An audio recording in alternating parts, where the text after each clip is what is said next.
विद्यार्थी मित्रों नमस्कार।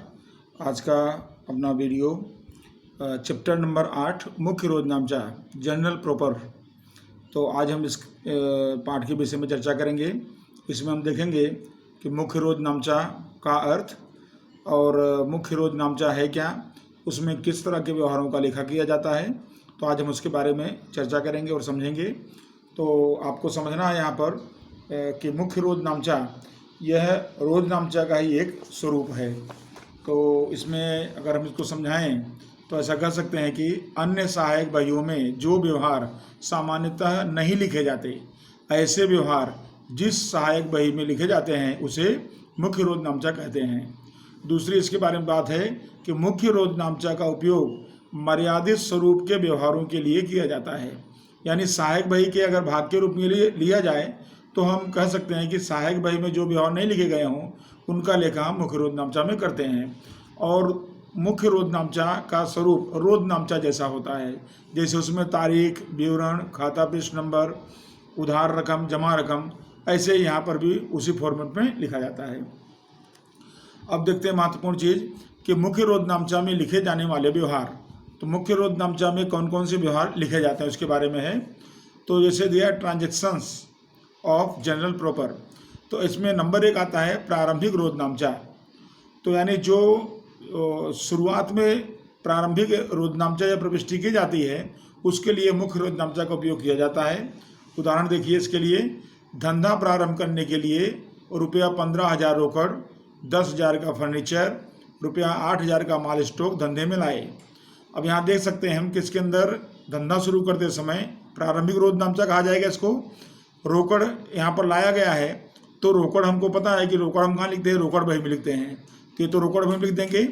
और उसके बाद जो है फर्नीचर और माल स्टॉक, इसको हम रोजनामचा यानी मुख्य रोजनामचे में प्रविष्टि कर देंगे।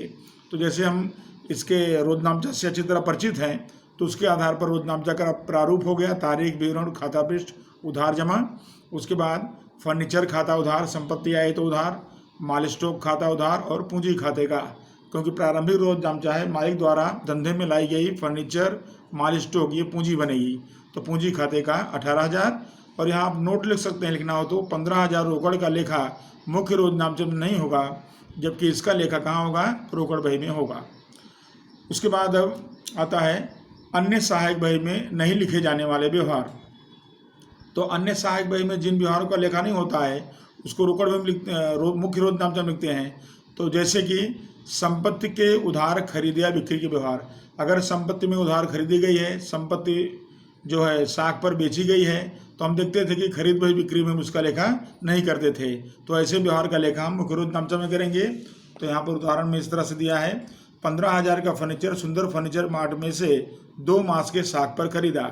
अब यहाँ फर्नीचर संपत्ति है तो फिर इसकी प्रविष्टि होगी फर्नीचर खाते उधार, सुंदर फर्नीचर मार्ट खाते का, और कीमत है 15,000 रुपया। तो ये रकम यहाँ हम दर्शा देंगे 15,000 रुपया, ये प्रविष्टि हो गई। ये हो आपका मुख्य रोजनामचा। विवरण दे सकते हैं फर्नीचर साख पर खरीदा। उसी तरह दूसरा व्यवहार है 10,000 का यंत्र विकास को 8,000 में साख पर बेचा। अब यहाँ यंत्र की कीमत कितनी है, 10,000 रुपये, संपत्ति है, और 8,000 यानी नुकसान से बेचा जा रहा है। कितना नुकसान हुआ, 2,000। तो यहाँ देखिए इसके अंदर विकास को बेचा तो लेने वाला उधार करेंगे। तो देखो विकास खाते उधार कितने में बेचा उसको, 8,000 में। नुकसान कितने का हुआ, 2,000। तो यंत्र बिक्री से नुकसान खाता उधार 2,000।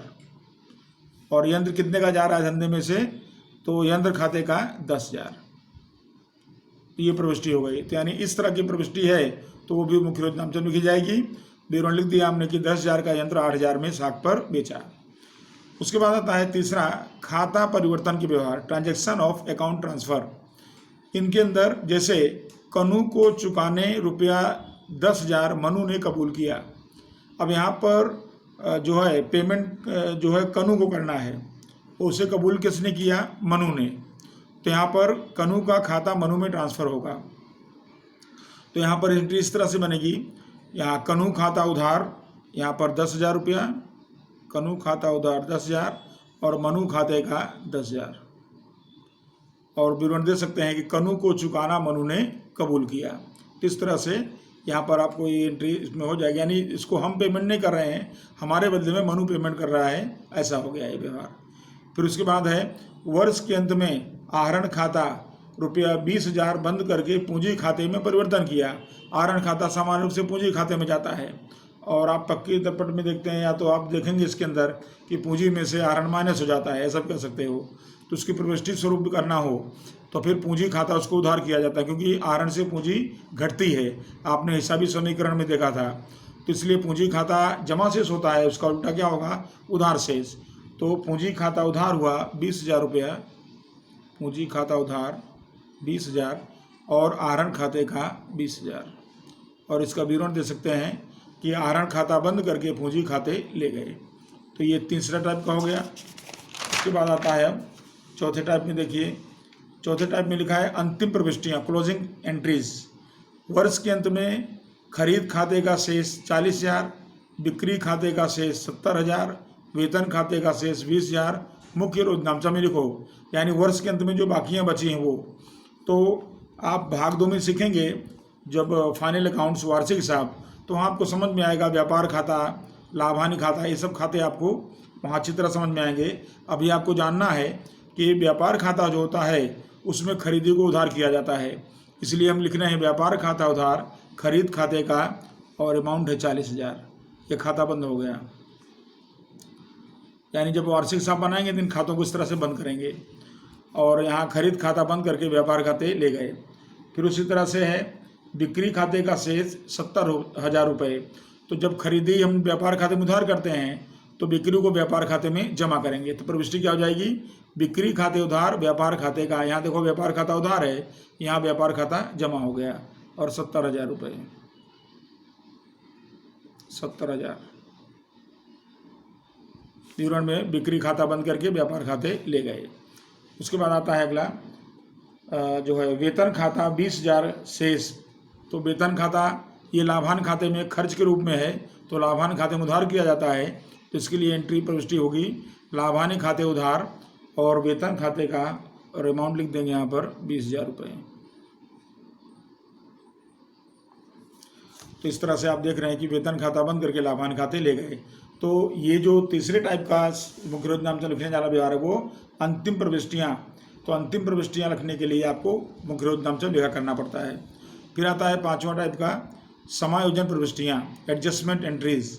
हिसाबी वर्ष के अंत में इसका लेखा किया जाता है इन व्यवहारों का। तो जैसे आपको एग्जाम्पल दिया है कि हिसाबी वर्ष के अंत में अंतिम स्टॉक रुपया 50,000 है, रुपया 10,000 भाड़ा मिलना बाकी है, यंत्र पर घिसाई 10,000 रुपये है, गिनना है।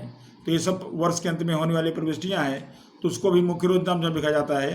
तो पहले तो अंतिम स्टॉक है, तो इसको व्यापार खाते जमा करते हैं, इसलिए देखिए व्यापार खाता जमा हो गया है। तो अंतिम स्टॉक खाते उधार व्यापार खाते का 50,000,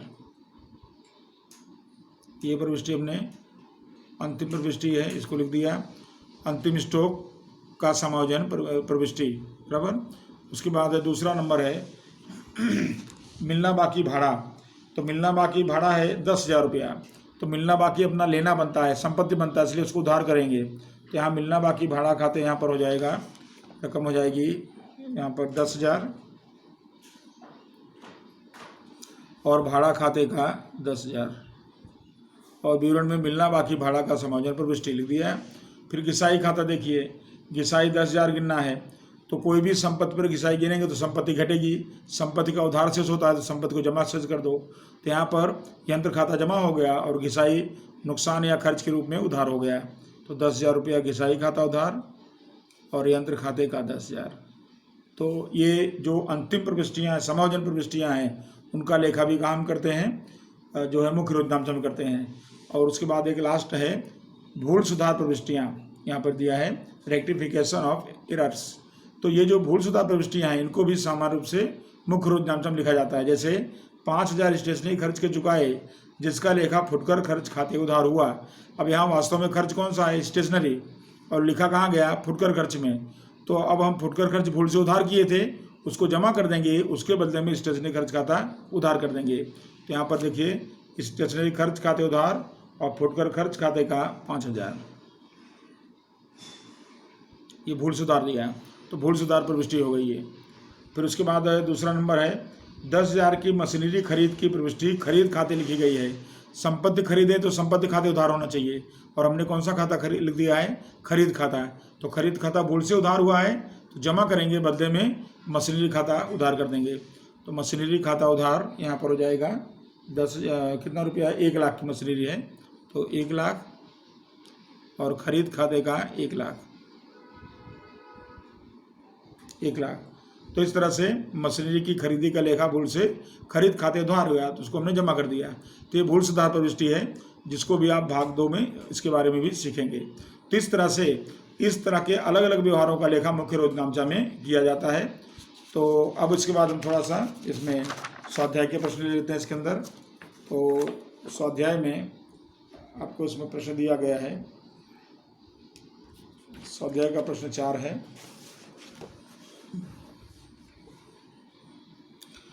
यहाँ पर दिया है धृमिल कमानी के 1/15 के दिन निम्न संपत्ति और दायित्व का व्यापार शुरू किया उसने। प्रारंभिक रोजनामचा चाहिए, तो प्रारंभिक प्रविष्टि का मुख्य रोजनामचा में लिखिए। 18,000 रोकड़, 12,000 बैंक शेष, 15,000 फर्नीचर और 20,000 का माल स्टॉक, 5,000 का निजी देनदार और 10,000 माया बहन की लोन बाकी लाए। तो यानी इन सब से धंधा शुरू किया गया, बिजनेस शुरू किया गया। और यहाँ देखो दिया भी है कि रोकड़ और बैंक, रोकड़ बही में लिखेंगे, तो हम रोकड़ और बैंक छोड़ देंगे, और बाकी की जो एंट्रीज हैं उसको हम जैसे लिखते हैं प्रारंभिक रोजनामचा के रूप में लिख देंगे। तो यहाँ पर देखिए, यहाँ पर हमने फर्नीचर खाता उधार 15,000, माल स्टॉक खाता उधार 20,000, देनदार खाता उधार 5,000, ये संपत्तियाँ सब उधार कर दिए। और दायित्व तो माया की लोन उसको जमा कर दिए 10,000, और हम इनको जोड़ेंगे। तो यहाँ देखिए 15,000, 20,000, 5,000, कितना हुआ? 40,000। 40,000 में जमा कितना है? 10,000, बचा कितना? 30,000। तो पूंजी खाते का 30,000। ये हो गया आपकी प्रविष्टि, जिसमें रोकड़ और बैंक का समावेश नहीं हुआ। अब आता है आपकी बुक से प्रश्न नंबर 5। प्रश्न नंबर 5 में कहा गया है निम्नलिखित श्री गुजरात स्टोर्स की लेनी बही, यहाँ देखिए लेनी हुंडी बही, देनी हुंडी बही तथा माल वापसी बही के लिए अलग सहाय बही नहीं रहा। अब आपको समझना है यहाँ पर कि लेनी हुंडी बही, देनी हुंडी बही और माल वापसी बही, जिसमें खरीद वापसी और बिक्री वापसी बही के लिए अलग सहायक बही नहीं है। तो इसका मतलब इनका लेखा अलग सहायक बही में नहीं होगा, तो कहाँ पर होगा? मुख्य रोजनामचे में होगा। तो उस संबंध में मुख्य रोजनामचे में इसकी प्रविष्टि करिए। पहला नंबर, रमणीक ने हमारे चुकाने के रुपया 8,000 के बदले हुंडी स्वीकार किया। चैप्टर 2 में आप सीखेंगे, पार्ट 2 में आप सीखेंगे हुंडी के व्यवहार, तो आपको और भी डिटेल में समझाएंगे। तो यहाँ पर हुंडी स्वीकार करना, तो यानी अगर कोई हमारा देनदार है जिससे हम पैसा मांगते हैं, तो अगर वह व्यक्ति हुंडी स्वीकार करे तो हमारे लिए बनती है वो लेनी हुंडी। तो यहाँ देखिए रमणीक ने हमारे चुकाने के 8,000, यानी हम रमणीक से कितना मांगते हैं? 8,000, तो वो हमको 8,000 नहीं दे रहा है, उसके बदले में हमको हुंडी दे रहा है स्वीकार कर, तो हमारी हुई लेनी हुंडी। तो इसकी प्रविष्टि होगी यहाँ पर लेनी हुंडी खाता उधार, ये हमेशा उधार होगा, अपना लेना बनेगा 8,000 और रमणीक खाते का 8,000, और विवरण हो गया लेनी हुंडी स्वीकार किया। फिर उसके बाद आता है दूसरी एंट्री प्रविष्टि, यहाँ पर दिया है विजय की लिखी 3,000 की देनी हुंडी स्वीकार कर वापस किया। अब देखिए यहाँ पर हमको विजय को पेमेंट करना है, हम देंगे, तो विजय लेने वाला बनेगा, तो हमारा दायित्व बनेगा। तो हमने हुंडी स्वीकारा है, तो हमारी कौन सी हुंडी हुई? देनी हुंडी हुई। तो लेनी हुंडी हमने उधार किया था, तो देनी हुंडी क्या करना पड़ेगा? जमा। और सामने व्यक्ति कौन है? विजय। तो विजय खाते उधार, देनी हुंडी खाते का, ऐसी एंट्री बनेगी। तो ये देखिए विजय खाते उधार, देनी हुंडी खाते का, और अमाउंट इसकी है 3,000, यहाँ पर 3,000 लिख दिए, और विवरण में देनी हुंडी स्वीकार किया, हमने स्वीकार किया, उसके विषय में। फिर तीसरा व्यवहार है यहाँ पर रमणीक की लेनी हुंडी रमेश को बिक्री प्रोत्साहन करके दी। अब देखिए रमणीक ने हमको हुंडी दिया, तो हमारी लेनी हुंडी है, उसको हम पकने के तारीख पर पैसा ले लेते, लेकिन हमने उसको ऐसा नहीं किया, हमने उसको किसी तीसरे व्यक्ति को दे दिया। किसको दे दिया? हमने रमेश को बिक्री प्रोत्साहन कर दिया। तो हुंडी का यहाँ बिक्री प्रोत्साहन हो गया। तो फिर लेने वाला कौन हुआ? रमेश। तो यहाँ पर एंट्री हो जाएगी रमेश खाता उधार लेनी हुंडी खाते का, और वही हुंडी कितने की हुंडी थी? 8,000 की। तो ये 8,000 रुपये यहाँ पर हमने हुंडी का बिक्री प्रोत्साहन कर दिया। फिर आगे है 3,000 का माल परेश ने हमें वापस किया है। बोला है कि माल वापसी का खाता नहीं बनाया है, माल वापसी भाई नहीं बनाया है, तो फिर उसका लेखा हम क्या कर देंगे? मुख्य विरोध नाम जब करेंगे तो 3000 का माल परेश ने हमें वापस किया, तो परेश ने हमें वापस किया नहीं, उसको हमने बेचा था, तो बिक्री वापसी है। तो बिक्री वापसी खाता उधार और परेश खाते जमा, बिक्री वापसी खाता उधार परेश खाता जमा 3000, यहाँ पर 3000 परेश खाते का 3000। और उसके बाद है महेंद्र को 1500 का माल वापस किया, हम वापस कर रहे हैं, यानी हमने उससे माल खरीदा था, तो ये खरीद वापसी हो गई। तो महेंद्र खाते उधार और खरीद वापसी खाते जमा 1500 रुपया, यहाँ पर महेंद्र खाते उधार 1500 और खरीद वापसी खाते यहाँ पर 1500, ये हो गया।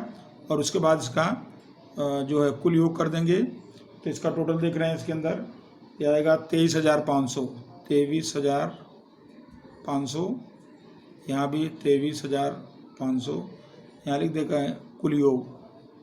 और ये प्रश्न हमारा पूरा हुआ। फिर उसके बाद देखिए अगला प्रश्न है छठा, निम्नलिखित व्यवहारों को श्री राकेश पटेल के मुख्य रोजनामचा में लिखिए। अब यहाँ देखिए नंबर 1, 5,000 का माल अनाथ आश्रम में दान दिया, ऐसा दिया हुआ है। 5,000 का माल अनाथ आश्रम में दान दिया, तो ये धर्मादा हुआ, तो धर्मादा या दान हुआ, तो धर्मादा खाते उधार, और माल दिया तो खरीद खाते, माल जा रहा है तो खरीद खाते जमा हो जाएगा। तो धर्मादा खर्च खाते उधार, खरीद खाते जमा 5,000। तो यहाँ पर जो है धर्मादा खर्च खाते उधार और खरीद खाते का रकम हो जाएगी 5,000। 5,000 का माल दान में दिया, विवरण में धर्मादा में माल दिया। दूसरा, यानी आप जस्ट समझिए आप रोजनामचा का रिवीजन कर रहे हैं, ऐसा मान के आपको सवाल करना है। 4,000 का माल नमूना के रूप में मुतबाटा, नमूना के रूप में यानी विज्ञापन, तो विज्ञापन खर्च हुआ, माल जा रहा है तो खरीद खाता, तो विज्ञापन खर्च खाते उधार और खरीद खाते का 4,000, विज्ञापन खर्च खाते उधार 4,000, खरीद खाते का 4,000, ये हो गया। फिर उसके बाद है 8,000 का माल धंधा में निजी उपयोग में से ले गए, फिर से माल जा रहा है, निजी उपयोग यानी आहरण, आहरण खाते उधार, माल जा रहा है तो खरीद खाते जमा, आहरण खाते उधार खरीद खाते का 8,000।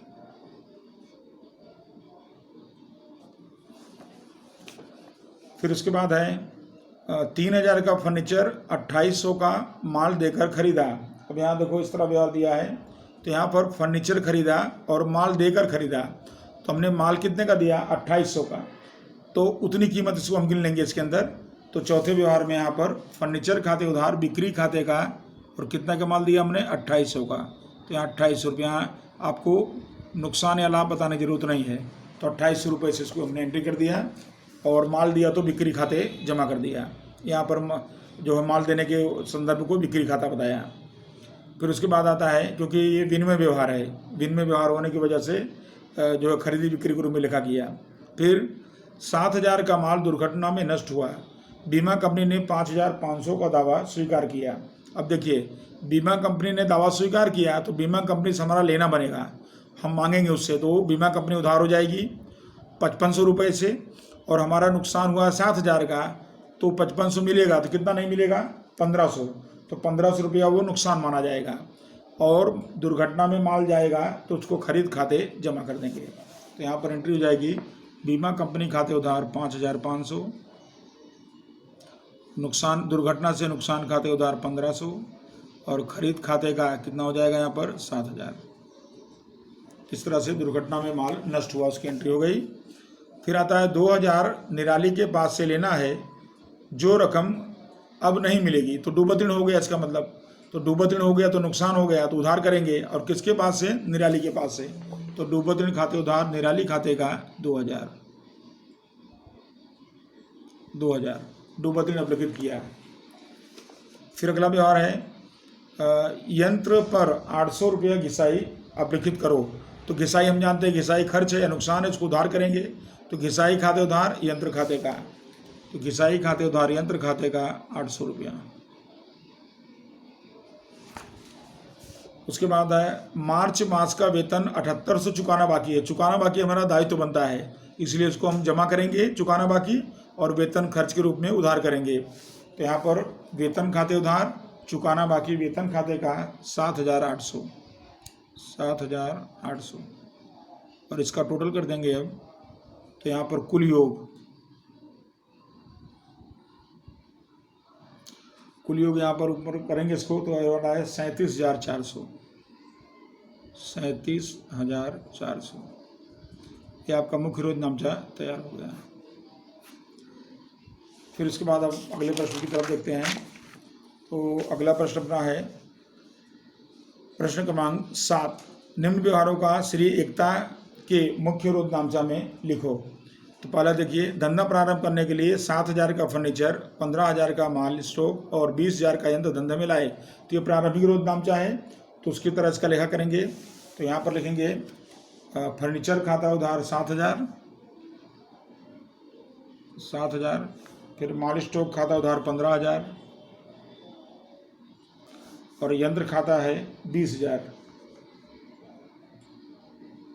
और इन सबको जोड़ देंगे तो 42,000 हुआ। तो पूंजी खाते का 42,000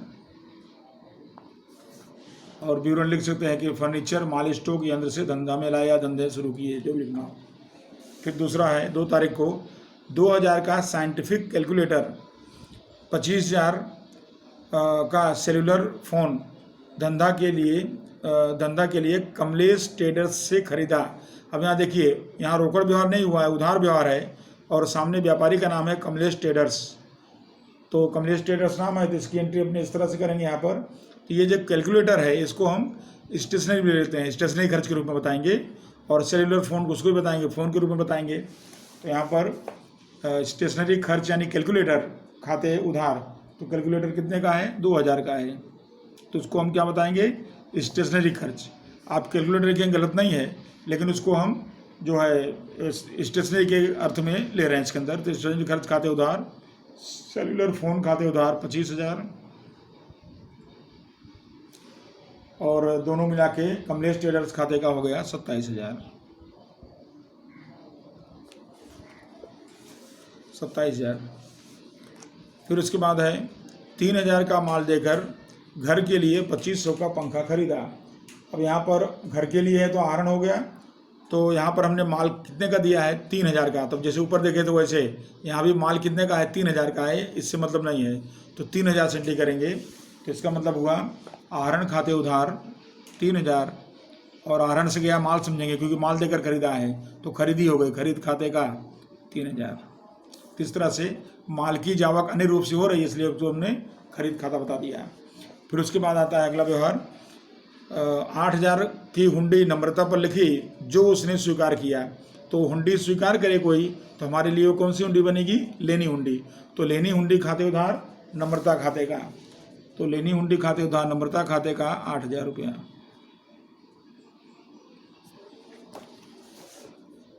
फिर आता है आगे, नम्रता की हुंडी येसा को 8,050 के देवा पेटे पूर्ण हिसाब में बिक्री प्रेषांकन करके दिया।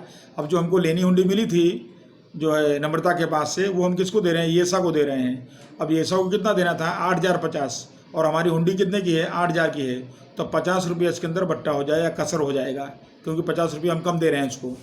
तो यहाँ पर हम एंट्री बताएंगे, येसा खाते उधार 8,050, इसको 8,050 देना है, उसको बदले में उसको लेनी हुंडी कितने के दिया? 8,000, तो लेनी हुंडी खाते का 8,000, तो बट्टा कितना हुआ? 50 रुपया, बट्टा खाते का 50 रुपया। फिर आता है 6,000 की हुंडी भारत ने लिखी जो हमने स्वीकार करके वापस की। अब ये हुंडी हम स्वीकार कर रहे हैं, तो हमारे लिए कौन सी हुंडी हुई? देनी हुंडी। तो देनी हुंडी जमा होती है, तो भारत खाता उधार यहाँ पर हो जाएगा। ये हुंडी की रकम 6,000 और सामने देनी हुंडी खाते का 6,000। फिर इसके बाद है अगला व्यवहार, 8,000 का माल दुकान से चोरी हो गया, बीमा कंपनी ने 75% रकम का दावा स्वीकार किया। तो यहाँ पर देखिए 7 तारीख का व्यवहार है ये, तो बीमा कंपनी कितना देगी हमको? इसमें से 75% देगी, तो 8,000 का 75% करेंगे तो 6,000 आएगा। तो यानी 8,000 में से 6,000 तो मिल रहा है 75%, 25% नहीं मिलेगा, तो हमारा चोरी से नुकसान माना जाएगा। तो बीमा कंपनी खाता उधार 75% यानी कितना हो जाएगा? 6,000 और चोरी से नुकसान खाता 2,000 और चोरी में गया माल यानी खरीद खाता 8,000। तो यहाँ पर एंट्री बताएंगे, इसकी एंट्री होगी यहाँ पर कौन सा तारीख है? 7 तारीख को यहाँ पर भारत खाते 6,000 की लिखी जो हमने स्वीकार कर वापस की। भरत ने हुंडी लिखी थी 8,000 7,000 का, तो इसके अंदर हो जाएगा यहाँ पर 7 तारीख का व्यवहार। यहाँ इसको अलग लिख दे रहे हैं, थोड़ा सा यहाँ पर एंट्री नहीं हुई है, तो 7 तारीख का हम यहाँ दर्शा दे रहे हैं इसके अंदर। यहाँ पर इसके सामने 7 तारीख को, तो यहाँ पर असर इसकी हो जाएगी इसके अंदर बीमा कंपनी खाते उधार 6,000, बीमा कंपनी खाते उधार, और इसकी रकम हो जाएगी कितनी 6,000, 75% यानी 6,000। और चोरी से नुकसान खाता उधार, चोरी से नुकसान खाते उधार कितना रुपया 2,000। और माल जा रहा है खरीदी से, मतलब चोरी से माल जा रहा है, तो खरीद खाते का, खरीद खाते का ये कितना हो गया 8,000। और यहाँ लिख सकते हैं माल विवरण में माल चोरी हुआ,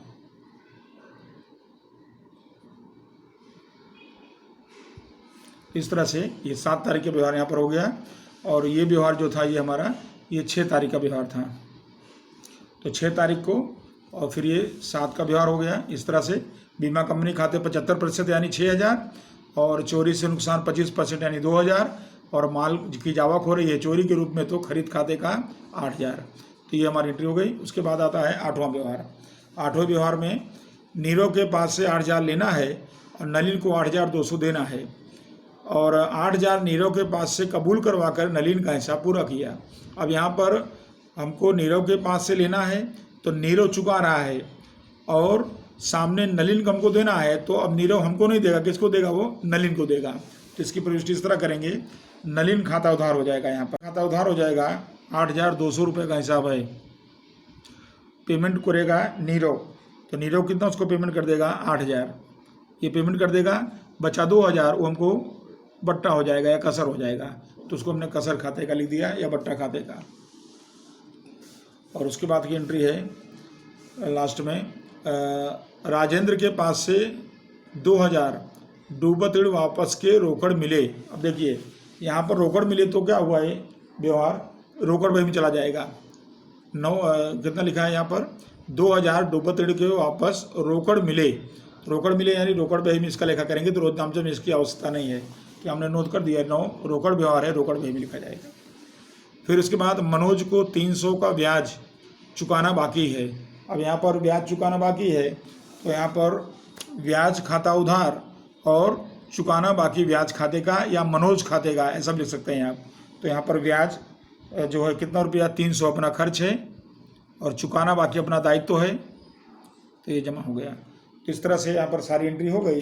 अब इसका टोटल करेंगे सब मिला करके, इसका टोटल हो रहा है 1,10,550, 1,10,550, 1,10,550 कुल योग। इस तरह से यह प्रश्न पूरा हुआ आपका। अब आता है प्रश्न नंबर 8, निम्नलिखित व्यवहारों का मुख्य विरोध नामचा में लिखिए। रेणुका के पास से प्राप्त 700 का लेखा भूमिका खाते हो गया। अब यहाँ देखिए रेणुका के पास से प्राप्त, तो इसका मतलब कि रेणुका देने वाली है, तो देने यानी रेणुका खाते जमा कितना होना चाहिए था, यहाँ पर 700 जमा होना चाहिए, और हमने क्या किया उसको भूमिका खाते जमा कर दिया। तो रेणुका के बदले भूल से भूमिका खाता जमा हुआ, तो भूमिका खाता क्या कर देंगे हम उधार, और सही क्या है रेणुका, तो रेणुका खाता क्या कर देंगे जमा, यानी ये भूल सुधार है ये। तो देखिए यहाँ पर इस तरह हो जाएगा, भूमिका खाते उधार और रेणुका खाते का रकम कितनी हो जाएगी 700।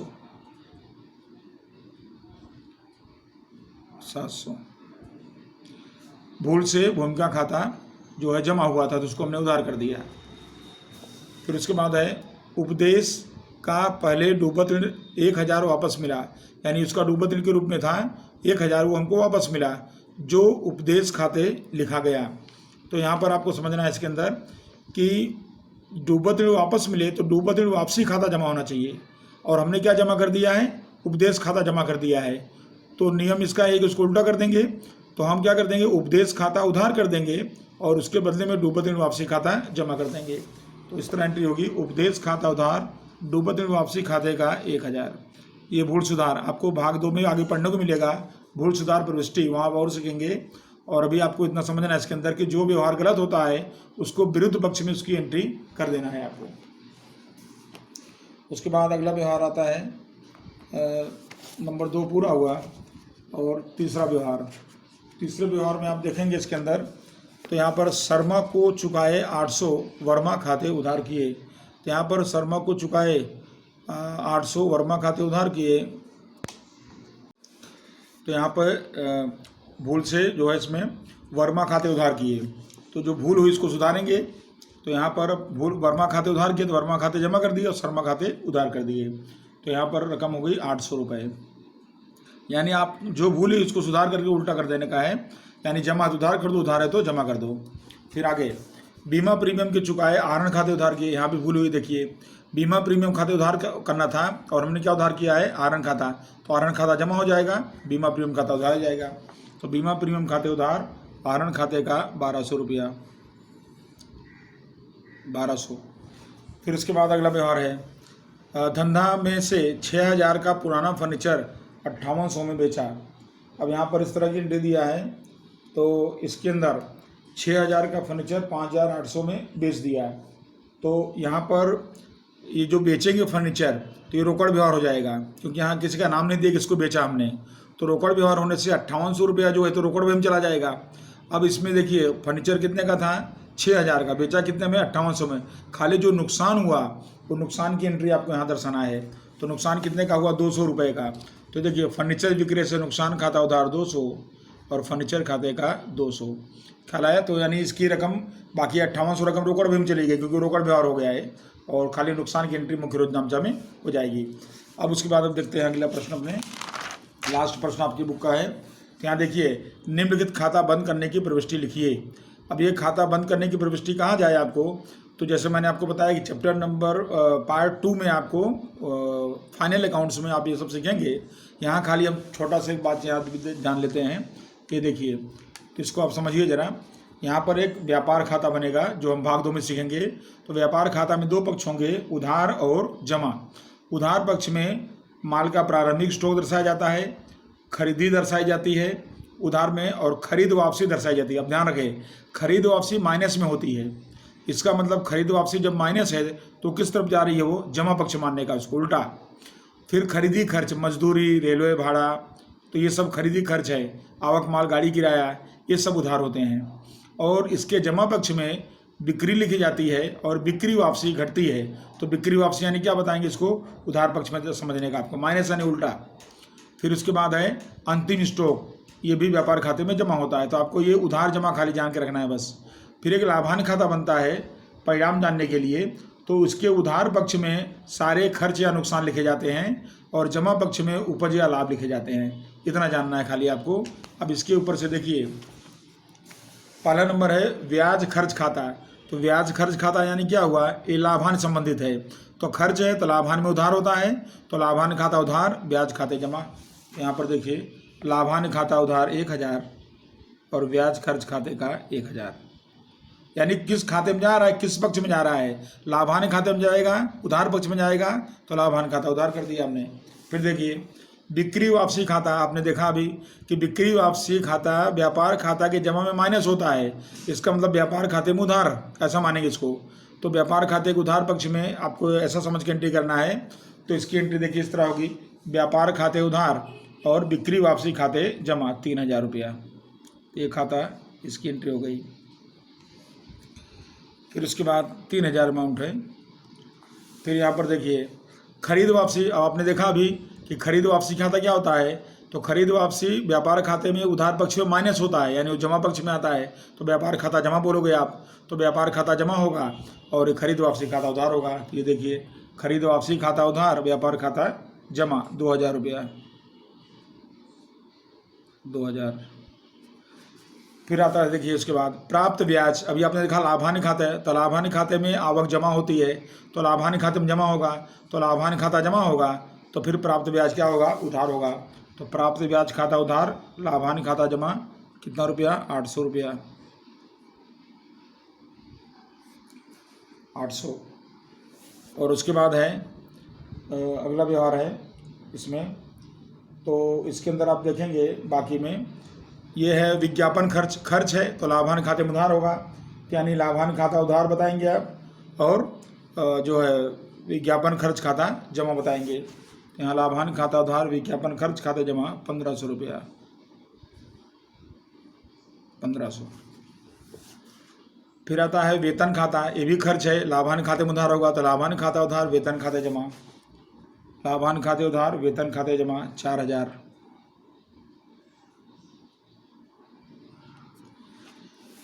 फिर आता है डिविडेंड, प्राप्त डिविडेंड है, तो प्राप्त डिविडेंड लाभांश खाते में जमा होता है, तो लाभांश खाता जमा और प्राप्त डिविडेंड खाता उधार हो जाएगा। प्राप्त डिविडेंड खाता उधार करेंगे 700 और लाभांश खाता जमा 700। फिर आता है खरीद खाता, 5000 रुपया है, तो आपने देखा अभी कि व्यापार खाते में खरीद खाता उधार पक्ष में आता है, तो व्यापार खाता उधार होगा, खरीद खाता जमा होगा। व्यापार खाता उधार, खरीद खाता जमा हो गया 5000।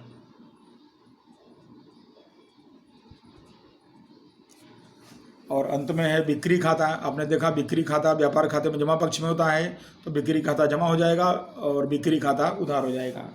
बिक्री खाता उधार, व्यापार खाते जमा 10,000।